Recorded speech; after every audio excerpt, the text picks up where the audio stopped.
मनसा गांव में एक लोहार रामगोपाल रहता था। उसका एक भरा पूरा परिवार था, जिसका लालन पालन करने के लिए उसे कई बार दिन रात काम करना पड़ता था।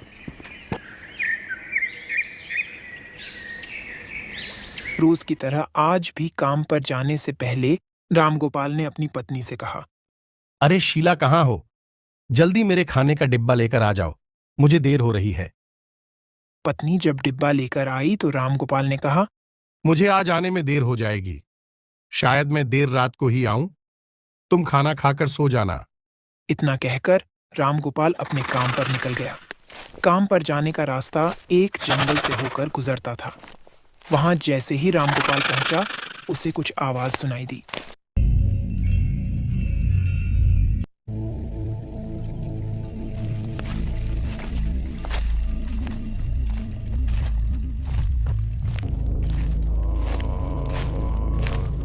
जैसे ही रामगोपाल कुछ पास गया तो उसने देखा कि एक साधु भगवान का मंत्र जपने के साथ ही हंस रहा है। हैरान होकर रामगोपाल ने पूछा, आप ठीक हैं बाबा? उस साधु को रामगोपाल नहीं जानता था, लेकिन साधु ने एकदम से उसका नाम लेकर कहा, आओ रामगोपाल बेटा, मैं तुम्हारा ही इंतजार कर रहा था। मैं भूखा हूँ, मुझे अपने खाने के डिब्बे से कुछ खिला दो।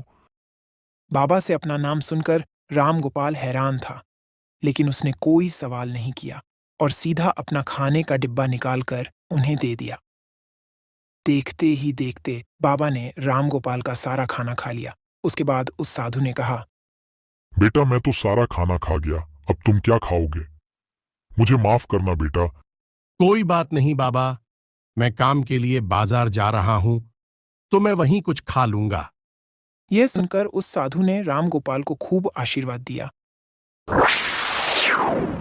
बेटा मैं तुमसे बहुत खुश हूँ। ये लो मेरे तरफ से ये हथौड़ा मैं तुम्हें भेंट करता हूँ बेटा। आपका आशीर्वाद काफी है बाबा। मैं इस हथौड़े का क्या करूंगा? इसे आप ही रखिए। ये मामूली हथौड़ा नहीं है, ये जादुई हथौड़ा है जो मेरे गुरु ने मुझे दिया था और अब मैं तुझे दे रहा हूँ, क्योंकि तुम्हारा दिल साफ है। इसका इस्तेमाल अच्छे कामों के लिए ही करना और किसी दूसरे के हाथ में इसे कभी मत देना। इतना कहकर वह बाबा वहां से अदृश्य हो गए। रामगोपाल अपने हाथों में हथौड़ा लेकर बाजार काम करने के लिए चला गया।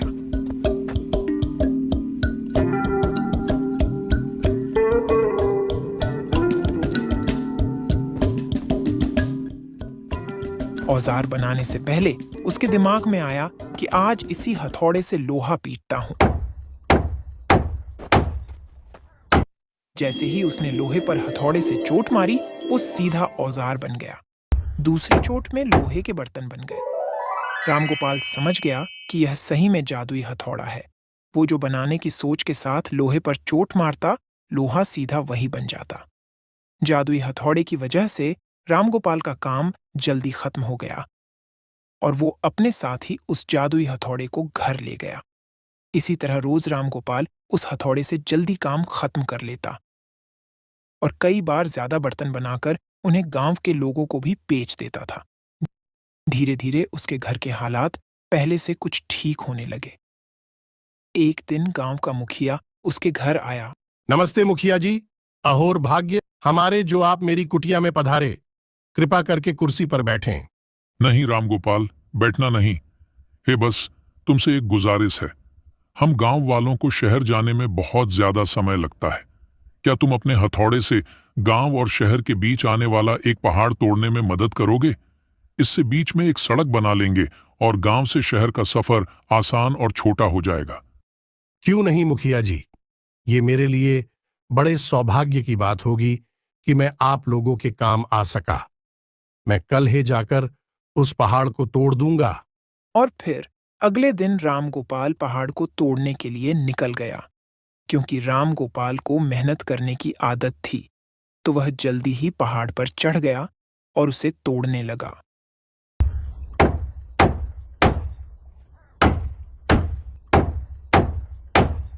मुखिया की बात सुनकर रामगोपाल ने उस जादुई हथौड़े से उस पहाड़ को तोड़ दिया। यकीन नहीं हो रहा, इस हथौड़े ने इतने बड़े पहाड़ को तोड़ दिया। सच में ये हथौड़ा बहुत बड़ा तोड़ू है। मुखिया और गांव के लोग बहुत खुश हुए और उसे खूब शाबाशी दी। पहाड़ तोड़ने के बाद घर लौटते समय लोहार के मन में हुआ कि इस जादुई हथौड़े से मेरा काम जल्दी हो जाता है, लेकिन कुछ ज्यादा फायदा तो हो नहीं रहा है। इसी सोच में डूबे हुए लोहार घर जाने की जगह दुखी होकर जंगल की तरफ चला गया। उस जंगल में वही साधु बाबा लोहार को दोबारा दिखा। लोहार ने उन्हें अपने मन की सारी बातें बता दी। साधु ने कहा, बेटा, इसका उपयोग सिर्फ औजार और बर्तन बनाने व पहाड़ तोड़ने तक सीमित नहीं है। इससे तुम अपने मन का कुछ भी बना सकते हो और किसी भी कठिन चीज को आसानी से तोड़ सकते हो। राम गोपाल ने अच्छे से साधु बाबा से उस जादुई हथौड़े को इस्तेमाल करने का तरीका सीखा। बहुत बहुत धन्यवाद बाबा। मैं हमेशा इस हथौड़े का अच्छे से इस्तेमाल करूंगा और गरीबों की मदद करूंगा। उसके बाद राम गोपाल ने बहुत धन कमाया। आज राम गोपाल एक अमीर आदमी बन गया है। अभी भी वो जब भी जरूरत महसूस होती है, उस जादुई हथौड़े का इस्तेमाल कर लेता है।